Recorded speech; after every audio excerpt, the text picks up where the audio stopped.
Hello, Judy here from the Quilting Bee in Massillon, Ohio.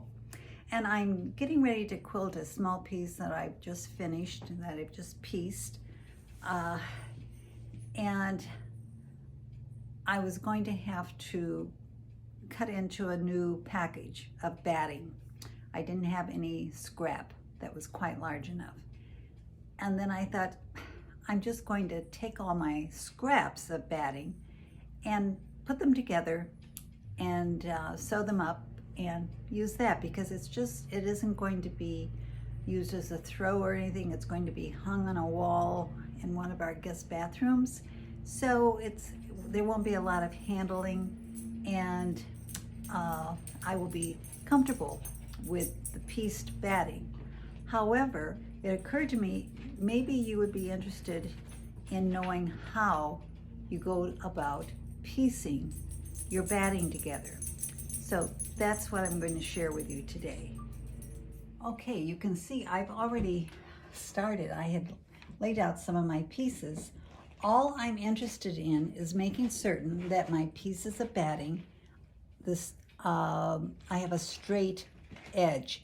It doesn't matter the width or if it's the same at the top as the bottom. I just need straight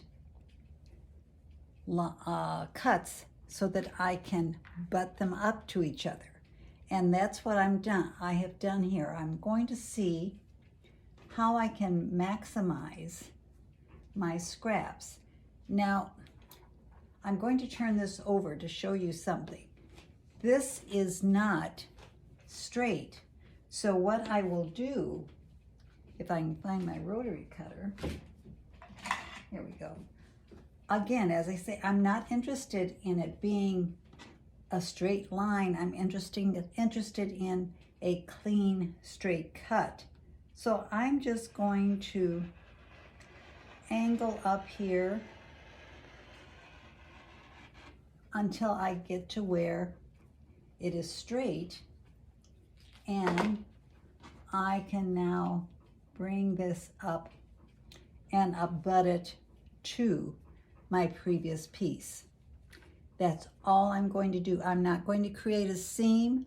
I'm going to just abut it. So now let's go over to the sewing machine. I am at the machine, and my first seam that I did not record, so we are on to my second seam. And what I have done is I have my zigzag foot on my machine.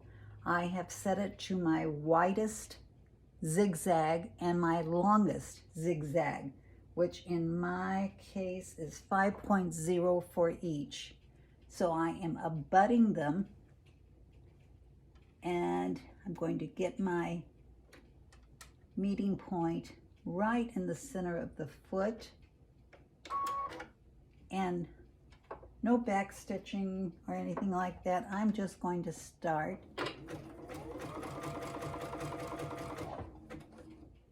making certain that I don't overlap.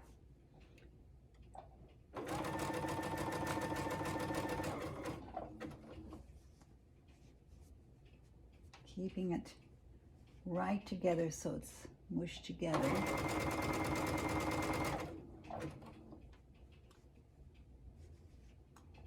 Continuing on down.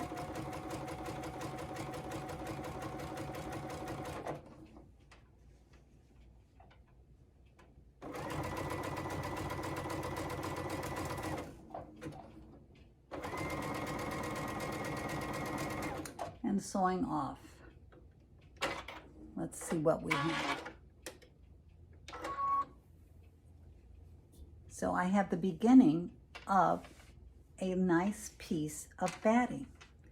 I will continue doing this until I have it large enough to work with my latest piece. So I will be back when I am finished. Okay, I have ended up with a nice size piece. I think it's large enough for the wall hanging I'm going to do.